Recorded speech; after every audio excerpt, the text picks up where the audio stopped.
नीलकंठ पंछी की 8 ज्ञानवर्धक बातें। जो व्यक्ति मन लगाकर सुनता है वो कभी भी गरीब नहीं रहता। बहुत पुराने समय की बात है। किसी जंगल में एक नीलकंठ पक्षी का जोड़ा रहता था। दोनों पति पत्नी एक दूसरे को दिलो जान से चाहते थे। नीलकंठ की जो पत्नी थी वो बहुत ही जिज्ञासु स्वभाव की चिड़िया थी। अपने पति से वो हमेशा कुछ न कुछ पूछा ही करती रहती थी। एक रात जब वे दोनों पति पत्नी गंगा के किनारे एक वृक्ष पर बैठे थे तो नीलकंठ की पत्नी अपने पति नीलकंठ से कहती है, हे पिया जी, आज मैं बहुत ही व्याकुल हूँ। आज मुझे बहुत ही ज्यादा बेचैनी हो रही है। पिया जी, ऐसा कोई उपाय करें जिससे मेरा मन हल्का हो जाए। जब नीलकंठ ने अपनी पत्नी की इन बातों को सुना तो वो अपनी पत्नी से कहता है, हे प्रिय, ऐसा क्या कारण है जिससे तुम्हारा मन इतना व्याकुल है? आखिर मुझे क्या करना होगा जिससे तुम्हारी व्याकुलता दूर हो जाए? ये सुनकर नीलकंठ की पत्नी कहती है, हे पिया जी, कोई ऐसी कहानी सुनाओ जिसे सुनकर मेरे मन को शांति मिल जाए। तब नीलकंठ कहता है, हे प्रिय, आज मैं तुम्हें एक अमीर बहन और गरीब भाई की कहानी सुनाता हूँ। आज की कहानी सुनकर तुम्हें ये पता चल जाएगा कि एक भाई और बहन का रिश्ता कैसा होता है और एक बहन भाई को अपना रिश्ता कैसे निभाना चाहिए। और साथ ही साथ तुम्हें आज की कहानी से ये जानने के लिए मिलेगा कि मनुष्य पर गरीबी क्यों आती है और किन कारणों से मनुष्य गरीब हो जाता है और गरीबी का क्या कारण होता है। आखिर ऐसे कौन से काम होते हैं जिनको करने से मनुष्य गरीबी के चंगुल में फंस जाता है। ऐसे ही कई सवालों के जवाब आज की कहानी से तुम्हें जानने के लिए मिलेगा। इसीलिए आज की कहानी बहुत ही मार्मिक और प्रेरणा देने वाली है।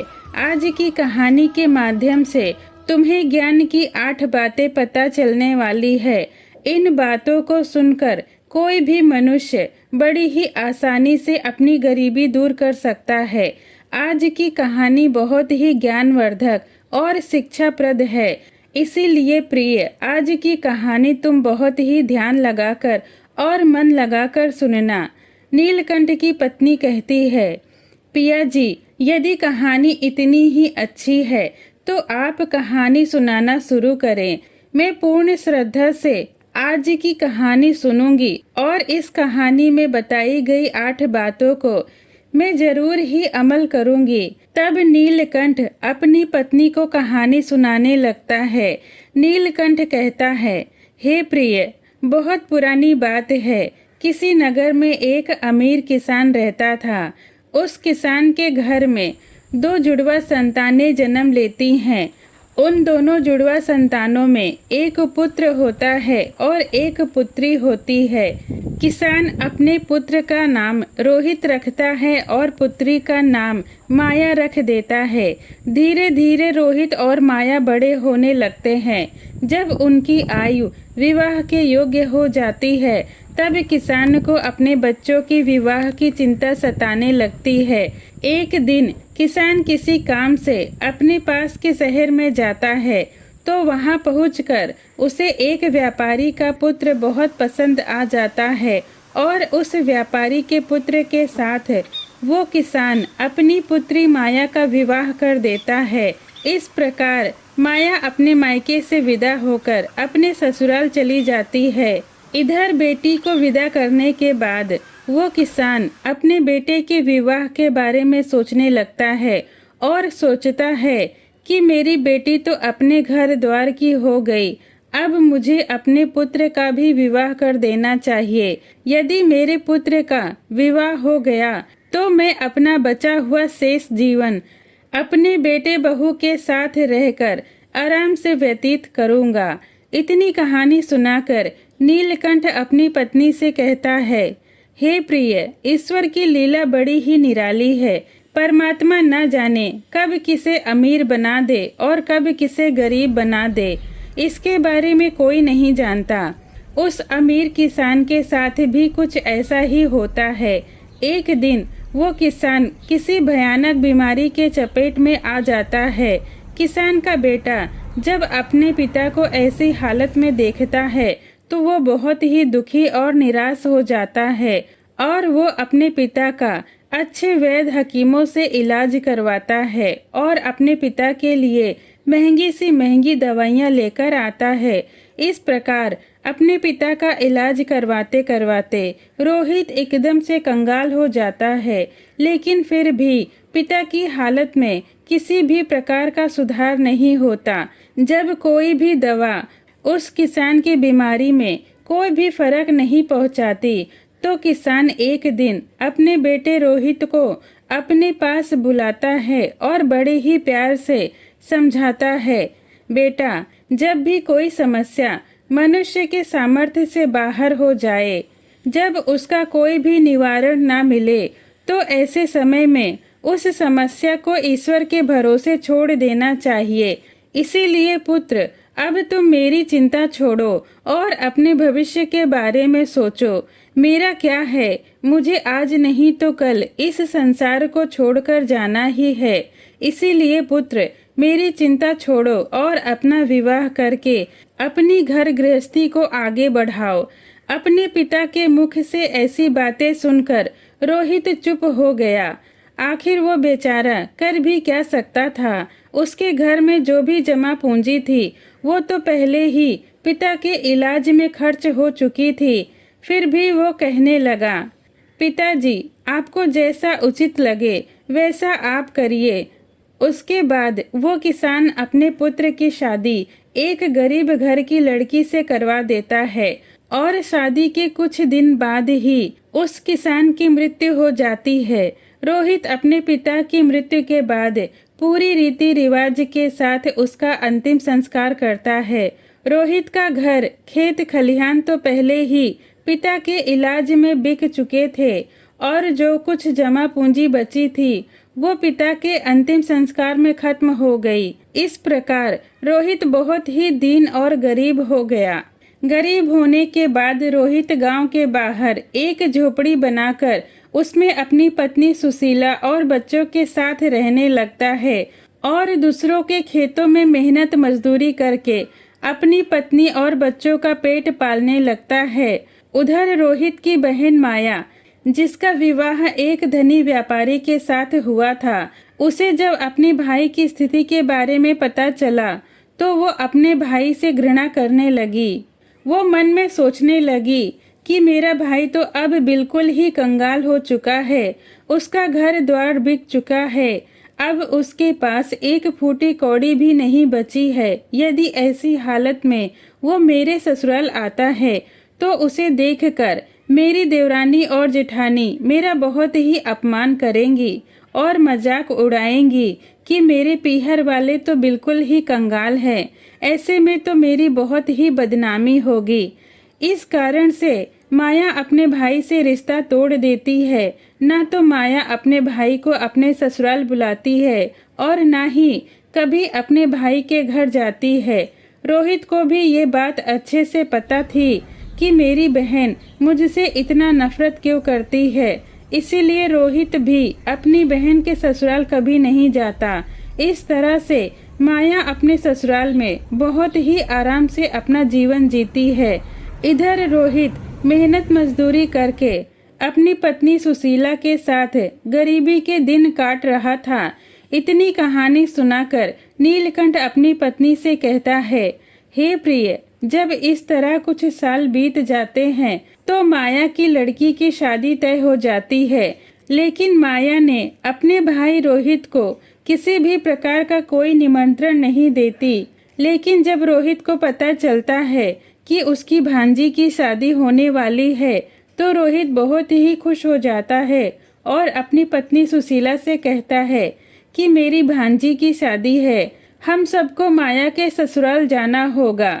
जब सुशीला को पता चलता है कि ननंद की बेटी की शादी है तो वो भी इस बात को सुनकर खुश हो जाती है और सोचने लगती है कि चलो इसी बहाने कम से कम मैं अपनी ननंद से मिल तो लूंगी। फिर सुशीला अपने पति से कहती है, पिया जी, ये तो बहुत ही अच्छी बात है कि हमारी भांजी की शादी है। मैं आपके साथ जरूर चलूंगी, लेकिन पहले ये बताइए कि क्या हमारी ननंद रानी ने हमें निमंत्रण भेजा है?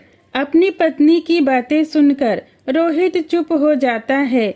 फिर थोड़ा रुक कर कहता है, हे प्रिय, न्योता तो नहीं आया है। मुझे भी ये खबर किसी और से ही पता चली है कि हमारी भांजी की शादी है, लेकिन क्या फर्क पड़ता है तो हमारी ही बहन की बेटी। सुशीला अपने पति से कहती है, पिया जी, आपकी बात तो सही है कि आपकी भांजी की शादी है, लेकिन बिना निमंत्रण ननंद के ससुराल जाना मुझे उचित नहीं लगता और आपको भी वहां नहीं जाना चाहिए। तब रोहित अपनी पत्नी को समझाता है कि हे प्रिय, माया के ससुराल वाले बड़े आदमी हैं, उन्हें हमारी याद नहीं रही होगी और ये भी तो हो सकता है कि उन्होंने न्योता हमें भेजा हो, लेकिन न्योता वाला पर्चा हम तक ना पहुंचा हो। इसीलिए प्रिय, तुम किसी भी प्रकार की सोच विचार मत करो और मेरे साथ तुम माया के ससुराल चलो। अपने पति की इन बातों को सुनकर सुशीला कहने लगी, पिया जी, यदि आप जाना चाहते हो तो आप जा सकते हो, लेकिन बिना न्योता निमंत्रण के मैं वहाँ नहीं जाऊंगी। तब रोहित कहता है, ठीक है सुशीला, अगर तुम्हारी इच्छा नहीं है तो तुम बच्चों के साथ घर पर ही रहना। मैं ही अकेले माया के ससुराल चला जाता हूँ। अगर मैं नहीं गया तो मेरी बहन की देवरानी जेठानी उसे बात बात पर ताना मारेंगी और कहेंगी कि खर्च ना हो जाए, इसीलिए तेरा भाई अपनी इकलौती बहन की बेटी की शादी में भी नहीं आया।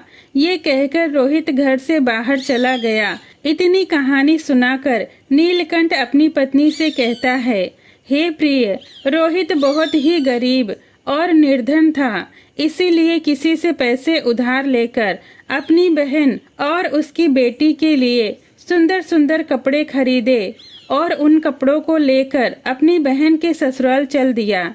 उसे पैदल चलते चलते सुबह से शाम हो गई। तब जाकर वो अपनी बहन के दरवाजे पर पहुंचा और दरवाजे के एक तरफ खड़ा हो गया। बेचारा वहीं खड़ा होकर अपनी बहन के आने का इंतजार करने लगा। तभी माया की जेठानी की नजर रोहित पर पड़ती है और वो उसे पहचान लेती है। इसीलिए वो माया के पास जाकर कहती है, माया, तेरा भाई आया हुआ है और दरवाजे पर खड़ा है। जब माया ने ये सुना तो वो अपनी जेठानी से कहने लगी, दीदी, अगर आपने मेरे भाई को देखा है तो ये बताओ कि वो अपनी बहन के ससुराल में किस हाल में आया है और मेरे भाई ने कैसे कपड़े पहने हैं। तब माया की जेठानी कहती है कि तुम्हारा भाई फटे पुराने कपड़े पहनकर तुम्हारे दरवाजे पर खड़ा है और तुम्हारे आने का इंतजार कर रहा है। ये सुनकर माया गुस्से में आ जाती है और सभी की नजरों से बचते हुए अपने भाई के पास पहुंचती है। रोहित जब अपनी बहन माया को अपनी तरफ आते हुए देखता है तो खुशी के मारे उसका चेहरा खिल जाता है। अपनी बहन को देखकर रोहित की आंखों में खुशी के आंसू टपकने लगते हैं, लेकिन माया अपने भाई को साथ में लेकर सबकी नजरों से बचते हुए अपने घर के सबसे अंदर वाले कमरे में ले जाती है और पूछने लगती है, भैया, तुम्हारे पास किसने न्योता भेजा जो तुम यहाँ चले आए? तब रोहित कहने लगा, बहन, तुमने तो अपने भाई को बिल्कुल ही भुला दिया, लेकिन कहीं से मुझे पता चला कि मेरी भांजी की शादी है, इसीलिए मैं तुम्हारे और तुम्हारी बेटी के लिए नए कपड़े लेकर आया हूँ। रोहित की इन बातों को सुनकर माया कहने लगती है, भैया, तुम्हें इस तरह बेशर्मों की तरह मेरे घर नहीं आना चाहिए था। तुम इस तरह फटे पुराने कपड़े पहनकर मेरे घर पर चले आए। कम से कम अपनी नहीं तो मेरी इज्जत का तो ख्याल किया होता, मेरे मान सम्मान का ख्याल किया होता। तुम्हारी तो कोई इज्जत नहीं है, लेकिन कम से कम हमारी इज्जत का तो ख्याल किया होता। माया के ऐसे कटु शब्द सुनकर रोहित का कलेजा छलनी हो गया। तब रोहित अपनी बहन के कदमों में गिरकर माफी मांगने लगा और कहने लगा, बहन, आज के लिए तो मुझे क्षमा कर दो। मुझे नहीं पता था कि मेरी वजह से तुम्हारी इतनी बदनामी होगी, और मुझे पता होता कि मेरी वजह से तुम्हारी बेइज्जती होगी तो मैं यहाँ कभी नहीं आता। बहन, मैं तो ये सोचकर आया था कि मेरी भांजी की शादी है, अगर मैं नहीं पहुँचा तो मेरी बहन की देवरानी जेठानी उसे ताना मारेंगी। रोहित की इन बातों को सुनकर माया का गुस्सा थोड़ा शांत होता है तो वो कहने लगी, चलो ठीक है, अगर तुम यहाँ आ ही गए हो तो मेरी एक बात ध्यान से सुन लो। जब तक मेरी बेटी की शादी नहीं हो जाती तब तक तुम इसी कमरे में बंद रहना, और भूल कर भी इस कमरे से बाहर निकलने की गलती मत करना। जब भोजन बन जाएगा तो मैं तुम्हारे लिए भोजन की थाली इसी कमरे में ले आऊंगी। तुम भोजन करके चुपचाप पिछले दरवाजे से अपने घर चले जाना। रोहित कहने लगा, ठीक है बहन, मैं आज रात ही तुम्हारी ससुराल से चला जाऊंगा, लेकिन बहन, तुम इन कपड़ों को तो रख लो जो मैं तुम्हारे लिए बड़े प्यार से लेकर आया हूँ। तब माया उन कपड़ों को लेकर कमरे से बाहर चली गई और जाते समय बाहर से कमरे की कुंडी लगा गई। रोहित उस अंधेरे कमरे में बैठकर अपनी बहन के आने का इंतजार करने लगा।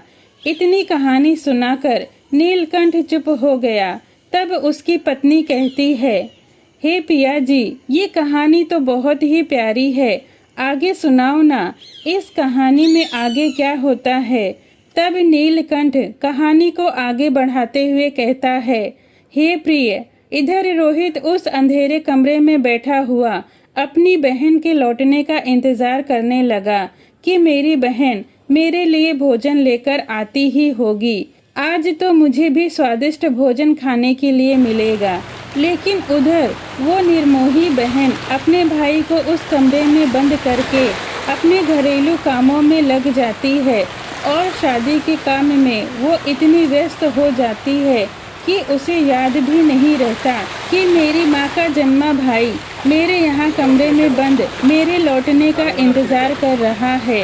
इधर जैसे जैसे समय बीत रहा था, रोहित भूख प्यास से छटपटाने लगा और उसकी हालत भी खराब होने लगी। तब रोहित अपनी बहन को आवाजें लगाने लगा, लेकिन उसकी आवाज किसी को सुनाई ना दी। इस तरह उस अंधेरे कमरे में बंद हुए रोहित को 3 दिन बीत जाते हैं। कमरे में बंद रोहित को अपनी बीवी बच्चों की याद सताने लगती है।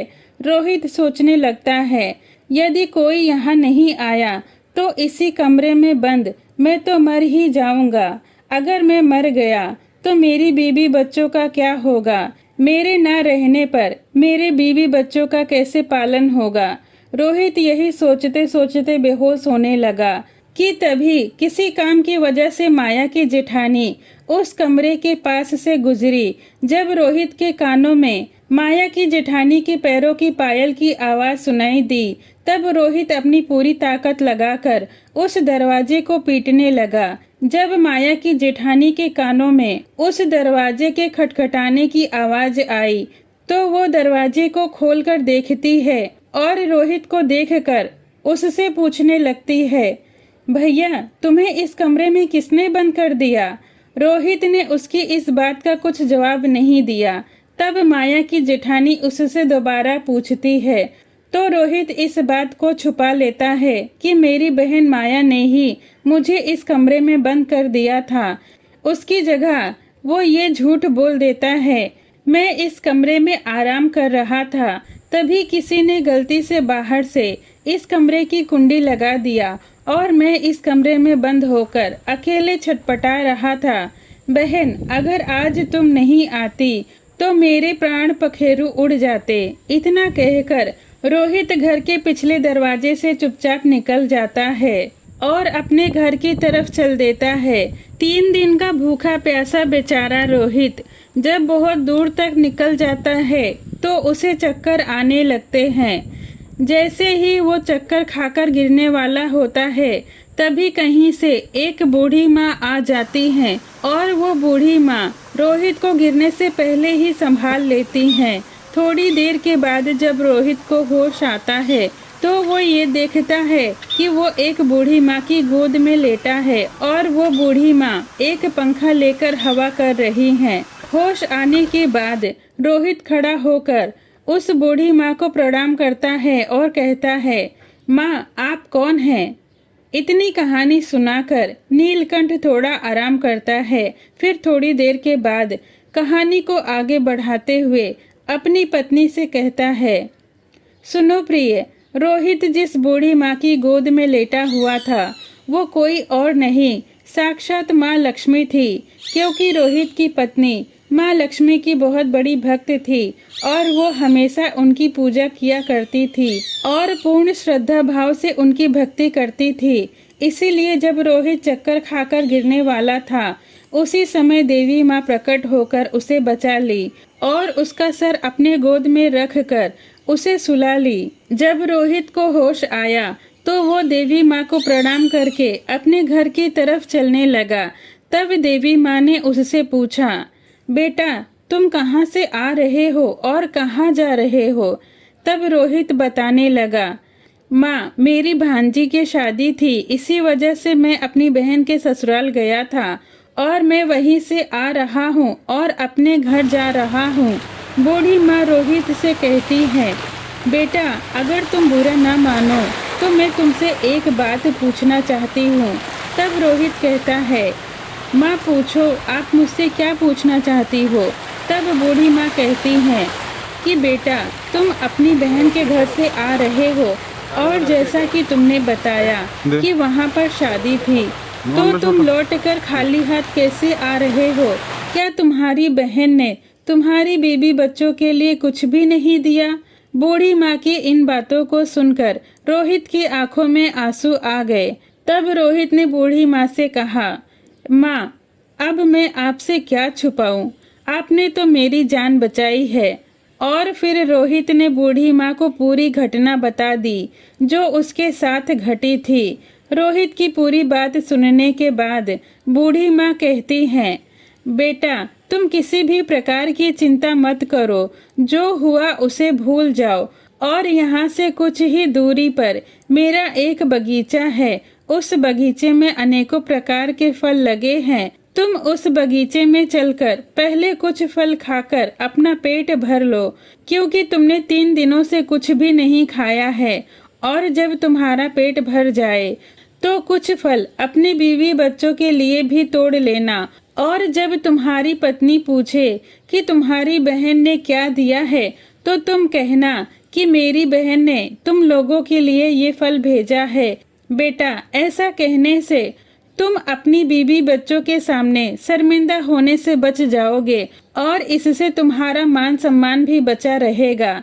जब रोहित ने बूढ़ी माँ की इन बातों को सुना तो उनकी बातें मानकर वो उनके बगीचे में पहुंचा और वहां पहुंचकर वृक्षों से फल तोड़कर खाने लगा।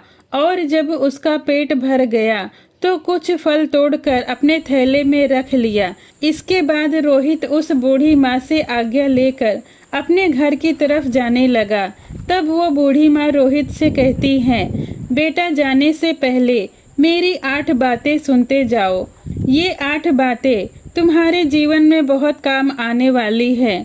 उसके बाद वो बूढ़ी माँ ने रोहित को 8 बातें बताई और उन 8 बातों को सुनकर रोहित अपने घर की तरफ चल दिया। जब रोहित अपने घर पहुंचा तो उसके छोटे छोटे बच्चे और उसकी पत्नी उसके पास आए और पूछने लगे, पिताजी आप बुआ के घर से आ रहे हैं, बुआ ने हमारे लिए क्या भेजा है? ये सुनकर रोहित फलों से भरा थैला अपनी पत्नी को देते हुए कहता है, तुम्हारी बुआ ने तुम्हारे लिए ये फल भेजे हैं। ये कहकर रोहित घर से बाहर निकल गया। उसके जाने के बाद सुशीला ने जब अनार के फलों को काटा तो उसमें से हीरे निकलने लगे। आम के फलों को काटा तो उसकी गुठली सोने की निकली। अंगूर के गुच्छे को देखा तो अंगूर की जगह मोती लगे थे। ये देखकर सुशीला बहुत खुश हो गई और दौड़कर अपने पति के पास पहुंची और उसके पास पहुंचकर कहने लगी, आप तो शादी में गए थे, लेकिन आप ये क्या लेकर आए हो? अपनी पत्नी की बातें सुनकर रोहित सोचने लगा कि शायद मेरी पत्नी को फल पसंद नहीं आए हैं, इसीलिए वो ऐसी बातें कह रही है। मुझे तो अपने बच्चों के लिए लड्डू पेड़े लाने चाहिए थे। तब रोहित अपनी पत्नी से कहने लगा, प्रिय, बहन ने जो कुछ भी भेजा है मैंने वो लाकर तुम्हें दे दिया है। जो कुछ भी थैले में है उसे बच्चों में बराबर बांट कर दे दो। तो सुशीला कहने लगी, पहले तुम घर तो चलो और देखो कि तुम्हारी बहन ने हमारे लिए क्या भेजा है। ये कहकर सुशीला अपने पति का हाथ पकड़कर घर के अंदर ले गई और कहने लगी, पिया जी, देखिए तो सही आपकी बहन ने हमारे लिए क्या भेजा है। ये कहकर सुशीला ने थैले को रोहित के सामने पलट दिया। थैला पलटते ही उसमें से हीरे मोती और सोने चांदी के फल गिरने लगे। सुशीला कहने लगी, पिया जी, आपकी बहन ने तो हमारा भाग्य ही बदल दिया है।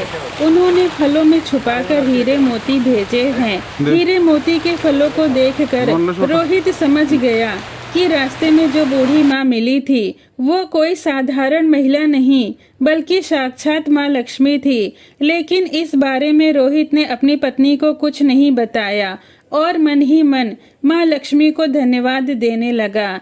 इतनी कहानी सुनाने के बाद नीलकंठ थोड़ा आराम करने लगा। फिर थोड़ी देर के बाद आगे की कहानी सुनाते हुए अपनी पत्नी से कहने लगा, हे प्रिय, इस प्रकार रोहित को जब धन मिला तो वो पहले की ही तरह अमीर हो गया और अपनी बीवी बच्चों के लिए एक बड़ी हवेली बनवाया और बहुत ही शानो शौकत के साथ उस हवेली में रहने लगा। और गांव के सभी लोग रोहित के वैभव को देखकर उसका मान सम्मान करने लगे। धीरे धीरे जब उसकी शानो शौकत बढ़ गई तो एक दिन सुशीला अपने पति रोहित से कहती है, पिया जी, सावन का महीना आने वाला है और सावन के महीने में सभी स्त्रियां अपने अपने पिता के घर जाती हैं, इसीलिए आप भी अपनी बहन के ससुराल जाएं और मेरी ननंद को यहाँ पर लेकर आए। इसी बहाने वो अपने पीहर घूम जाएंगी और मैं भी अपनी ननंद से मिल लूंगी। रोहित ने जब अपनी पत्नी की ये बातें सुनी तो वो उसके कहने पर फिर से अपनी बहन के ससुराल गया। कुछ समय के बाद जब वो अपनी बहन के ससुराल पहुंचा तो एक बार फिर वो अपनी बहन के दरवाजे पर उसी जगह पर खड़ा हो गया जिस जगह पर वो कुछ दिनों पहले आकर खड़ा हुआ था। तभी माया की जेठानी घर से बाहर निकली और बाहर का नजारा देखकर दौड़ी दौड़ी माया के पास गई और बोली, माया, आज तेरा भाई फिर आया है। जेठानी की बातें सुनकर माया कहने लगी, दीदी, कोई भी भिखारी मेरा भाई नहीं हो सकता, मेरा कोई भाई नहीं है। माया इसलिए ऐसा कह रही थी क्योंकि वो उसे अभी भी गरीब ही समझ रही थी। लेकिन तब उसकी जेठानी ने उसे बताया कि आज तुम्हारा भाई भिखारी की तरह नहीं बल्कि राजा महाराजा की तरह आया है। उसे देखकर ऐसा लग रहा है जैसे वो किसी देश का राजा है। तुम्हारे भाई के आगे पीछे 4-4 सेवक लगे हैं और तुम्हारे दरवाजे पर रथ गाड़ी खड़ी है।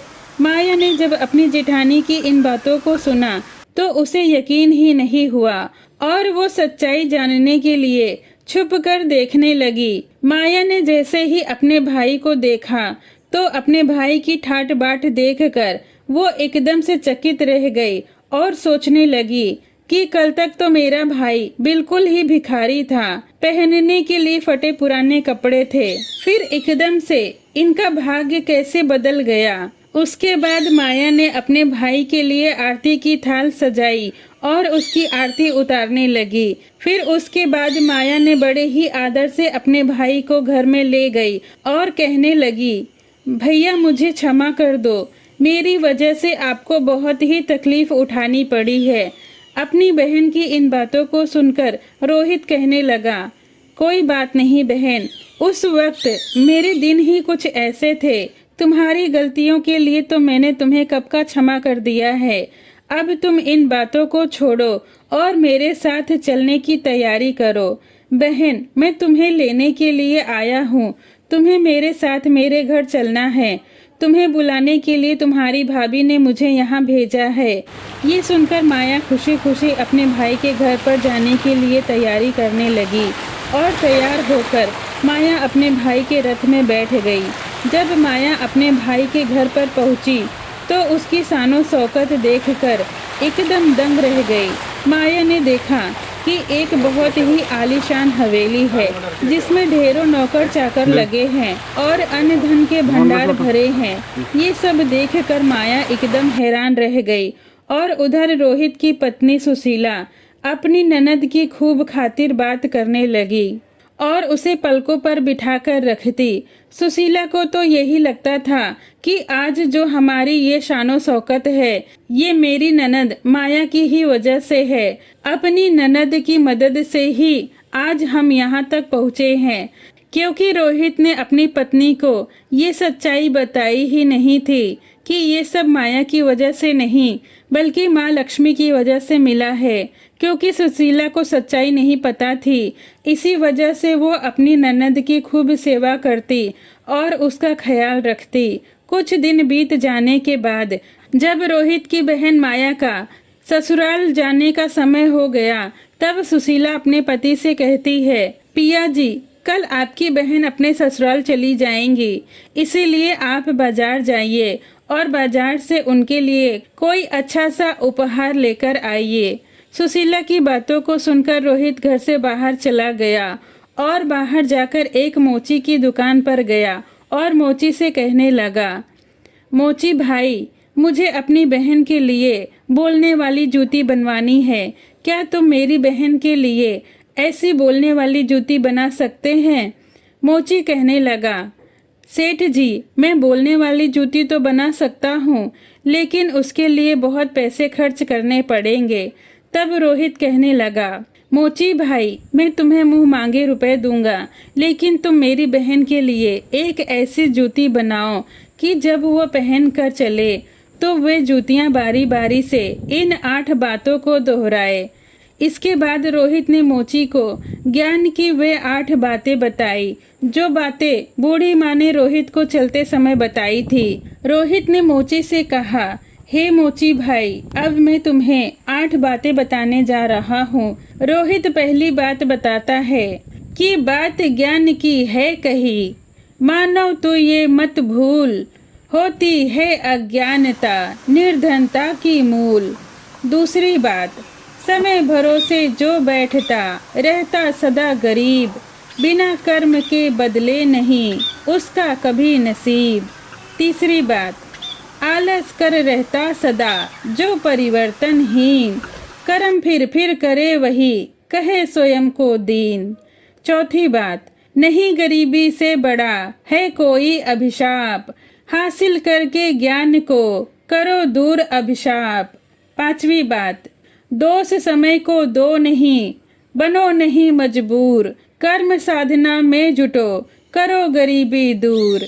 छठी बात, कर्म कभी करता नहीं कोसे सदा नसीब, भाग्य भरोसे बैठता वो मानव रहे गरीब। सातवीं बात, अज्ञानी पर ही सदा करे गरीबी वार, विजयी होता युद्ध में ज्ञान सदा हथियार।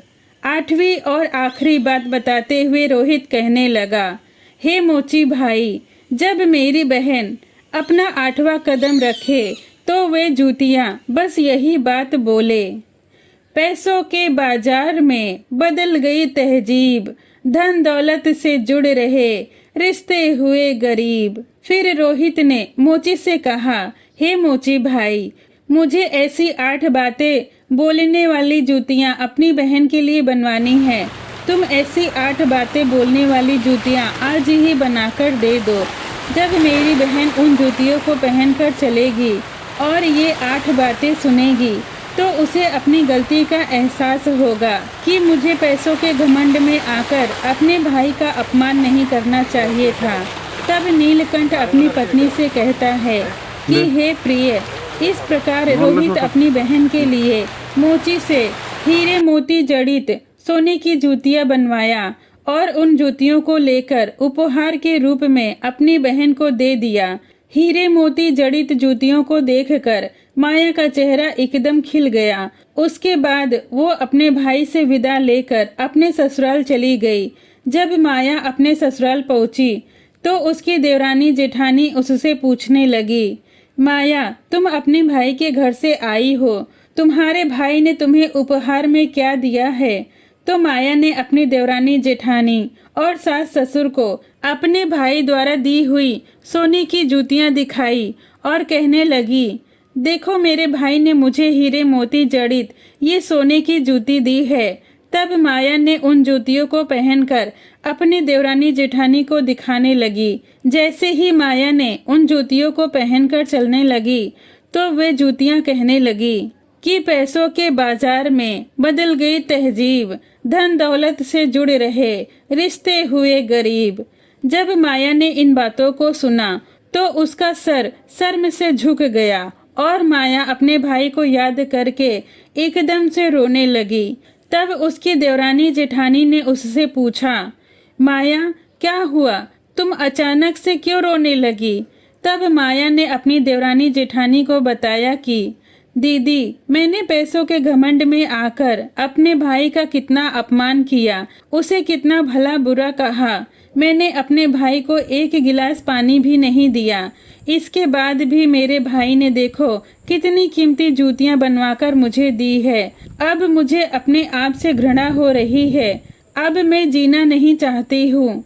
तब माया की जेठानी उसे समझाते हुए कहती है कि माया, जो कुछ भी हुआ उसे तुम भूल जाओ। अब आगे से याद रखना कि कभी किसी के साथ ऐसा बर्ताव मत करना, क्योंकि जो भी व्यक्ति धन दौलत पर घमंड करता है तो उससे माँ लक्ष्मी हमेशा के लिए दूर चली जाती हैं। इसीलिए मेरी ये 8 बातें हमेशा याद रखना। उसके बाद माया की जेठानी ने उसे 8 बातें बताई। माया की जेठानी उसे पहली बात बताते हुए कहती है, माया, जो व्यक्ति रात्रि के समय रसोई में जूठे बर्तन रखता है और खाने पीने की चीजों को बर्बाद करता है, ऐसा व्यक्ति बहुत ही जल्दी गरीब हो जाता है। दूसरी बात, जिस घर में स्त्रियों का अपमान होता है, उसकी इज्जत नहीं की जाती, उस घर में भी माँ लक्ष्मी ज्यादा दिनों तक वास नहीं करती। तीसरी बात, जिस घर की स्त्रियां सूर्य अस्त होने के बाद घर में झाड़ू लगाती हैं या फिर चूल्हा चौक करती हैं, ऐसे परिवार वाले लोग भी बहुत जल्द ही गरीब हो जाते हैं। चौथी बात, जिस घर परिवार के लोग पैसों की कदर नहीं करते, बेफजूल की खरीदारी में पैसे बर्बाद करते हैं, ऐसे घरों से भी माता लक्ष्मी रूठ कर चली जाती हैं। पांचवी बात, जो लोग पैसा आने के बाद उस पैसे के घमंड से दूसरों के मान सम्मान प्रतिष्ठा को ठेस पहुंचाते हैं या फिर अपने धन के बलबूते पर दूसरों को परेशान करते हैं, ऐसे घरों से भी माता लक्ष्मी बहुत ही जल्दी विदा ले लेती हैं।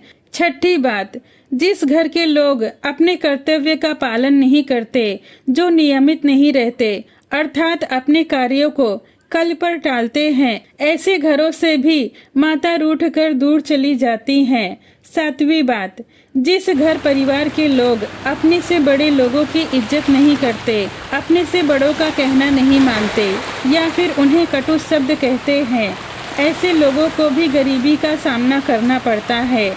आठवीं और अंतिम बात, जिस घर परिवार के लोग अपने मेहमानों का सम्मान नहीं करते, उनका आदर भाव सेवा सत्कार नहीं करते या फिर अपने दरवाजे से किसी भिखारी को खाली हाथ लौटाते हैं, तो ऐसे घरों से भी माता रूठ कर दूर चली जाती हैं। इस प्रकार माया की जेठानी ने उसे ये 8 बातें बताई और उससे कहती है, हे बहन, मेरी इन बातों को तुम गांठ बांध लेना।